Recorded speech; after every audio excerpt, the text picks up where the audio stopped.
Hello, I'm Liberty Man Van, and today we're going to critique a recent Libertarian Town Hall meeting.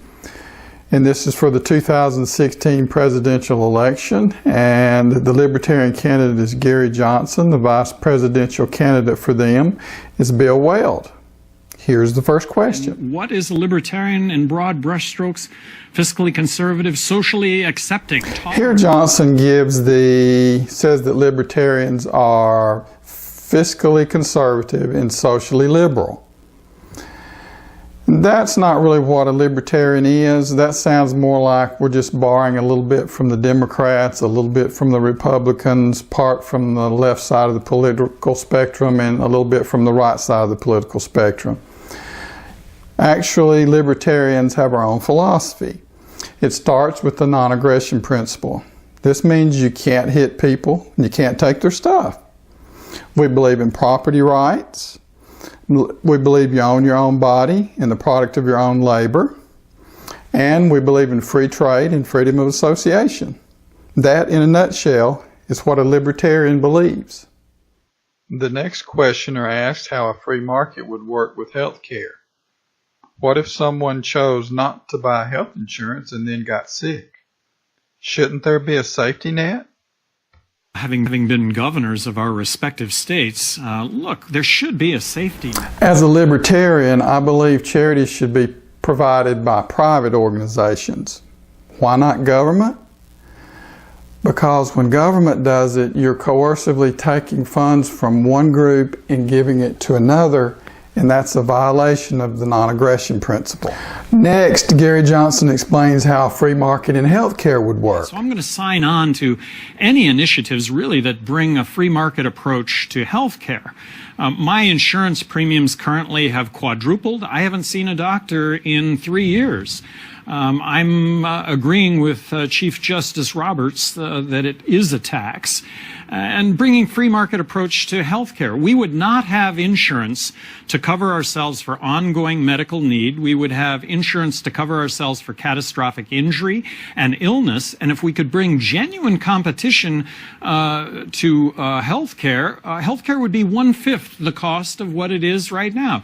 You would have Stitches R Us. You would have advertised pricing with outcomes that you'd see published outcomes. Something that right now, when any of us go to the doctor, we have no idea what it's going to cost. We have no idea what the outcome is going to be. We get a bill. We know that nobody is going to actually pay the amount of money that's on that bill. Well, if there were a free market for health care, I think you'd see dramatic savings. This is not a bad answer by Johnson.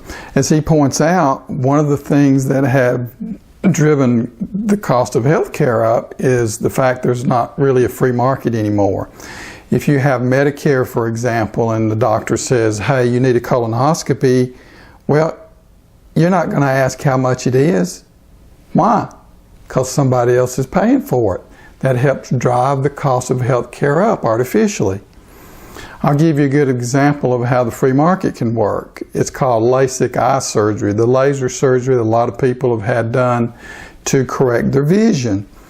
When that procedure came out several years ago, it cost more than it does now, and the technology wasn't as good. The technology has actually improved through the year, and the price has come down. And that's what can happen if we allow the free market to work. As a libertarian, what do you view as the federal government's role in ensuring a woman's right to choose in every state? Planned Parenthood. I think Republicans really they alienate a lot of people when they talk about defunding Planned Parenthood. Planned Parenthood does a lot of good, and that starts with women's health. A libertarian should never be in favor of government funding of Planned Parenthood. If you, as a private citizen, want to contribute to that organization, no problem, have at it. The problem with taking from one group and giving to another, as in this case, the person you take that money from might be a Christian.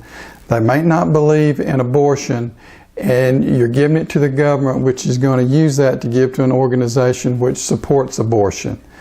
That's immoral. It's just plain wrong. You can also attack this idea of supporting Planned Parenthood with the government by constitutional means.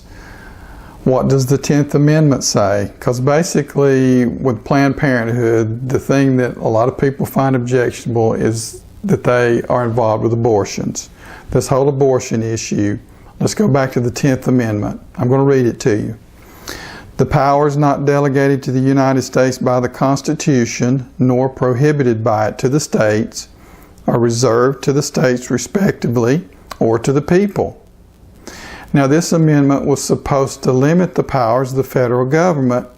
It was supposed to limit it to what was actually enumerated in the Constitution. You can do a text search in the Constitution. You will not find abortion in there. You also will not find gay marriage. That's a recent thing the Supreme Court has gotten into that should be left up to the individual states. Personally, as a libertarian, I don't have a problem with gay marriage. If two guys want to get married or two girls want to get married, go for it. I don't care if you want to get married to each other. If you want to get married to a billy goat, it doesn't matter to me. But these issues like this should have been left to the individual states under the Constitution, and when the federal government gets involved with it, it's unconstitutional. It's that simple. People sometimes say to me, you know, why should the government say that equality of marriage, gays and lesbians being able to marry, is the law of the land, and isn't that the nanny state? No, not at all. That's the Constitution. In this clip, Weld states that gay marriage is covered under the Constitution. Really? Which Constitution is he reading? You can do a text search on the Constitution. You won't even find marriage, much less gay marriage. So the federal government should not be involved with this at all. I don't want to make a value judgment here on others. I think others should be entitled to live their lives as they see fit. And this is a real libertarian principle here. Look, when it comes to choices in your own life, you should be able to make those choices as long as you're not doing harm to others. Libertarians are in favor of legalization of marijuana. Now, does that mean libertarians are in favor of people using drugs? No. Personally, I think if you put drugs into your body, it's stupid. You're going to harm your body. It's not a good thing to do. But the point is, people should have the right to make their own decisions about things. And yes, sometimes that means they're going to make bad decisions. The candidates are next to ask whether they think Hillary Clinton or Donald Trump would be a better president.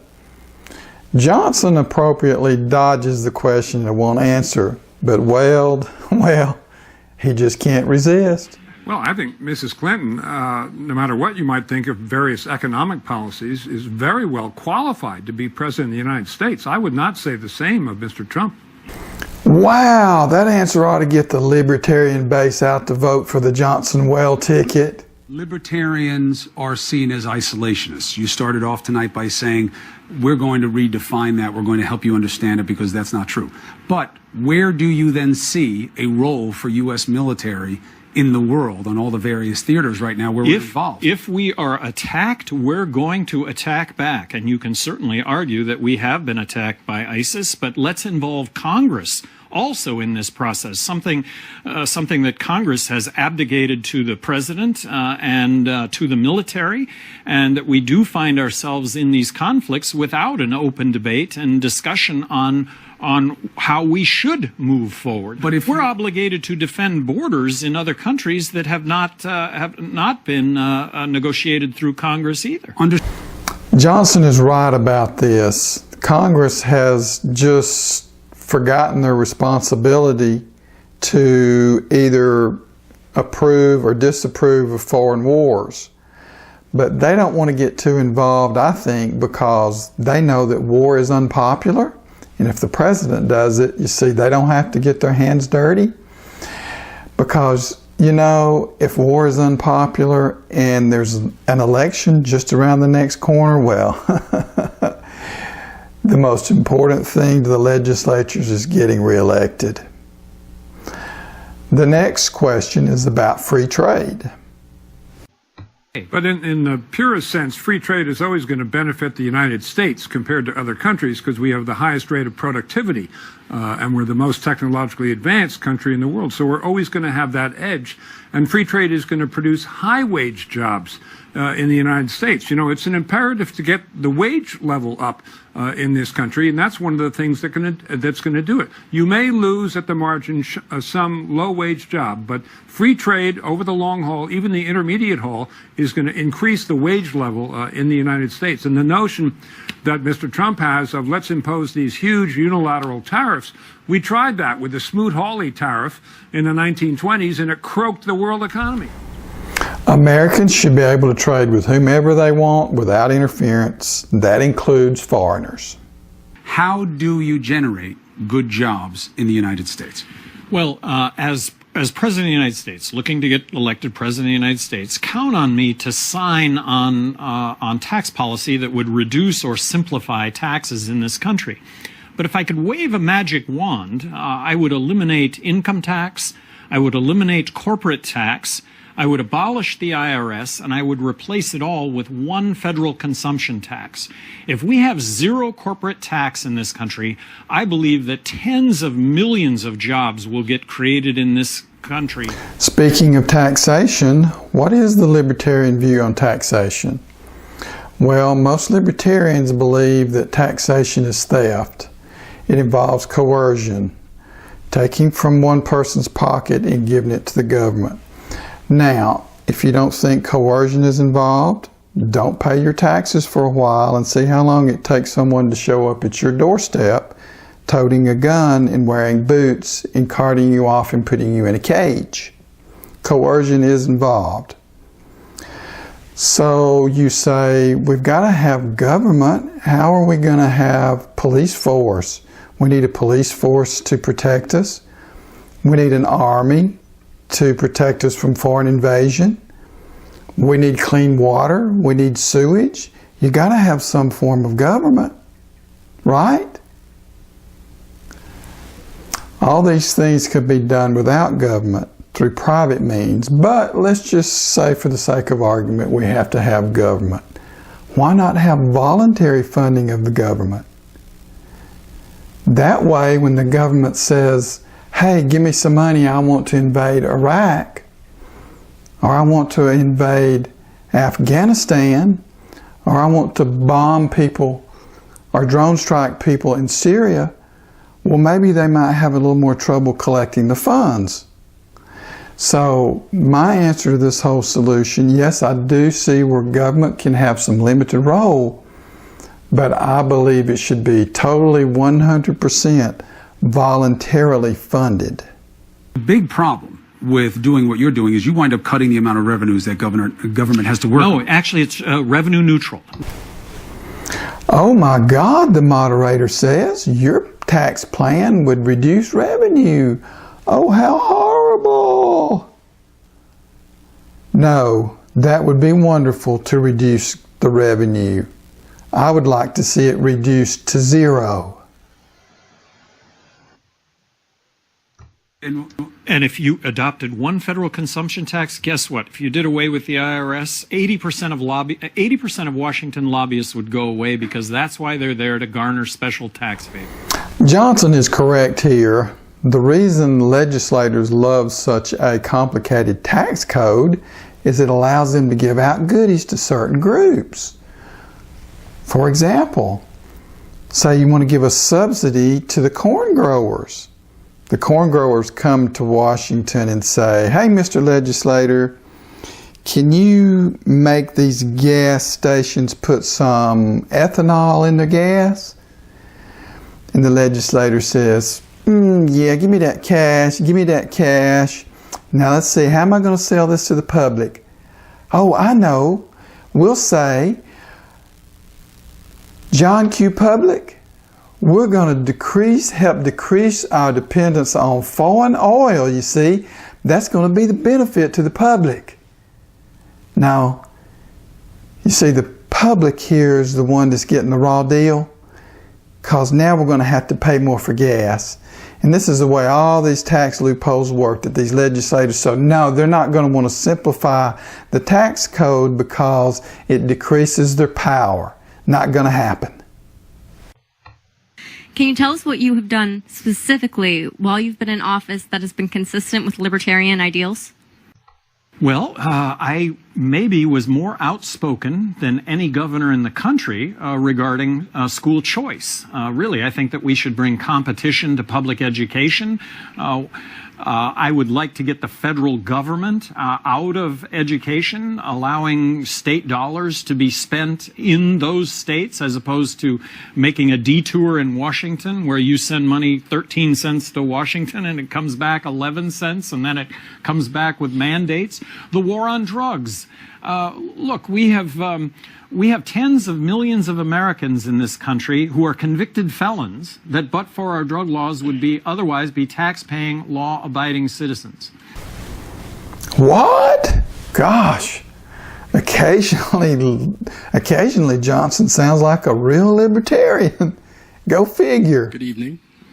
My question is, it has been repeatedly stated by numerous libertarian candidates in the media that they respect but do not endorse the Black Lives Matter movement. Others have said that they do not support the movement for Black Lives entirely.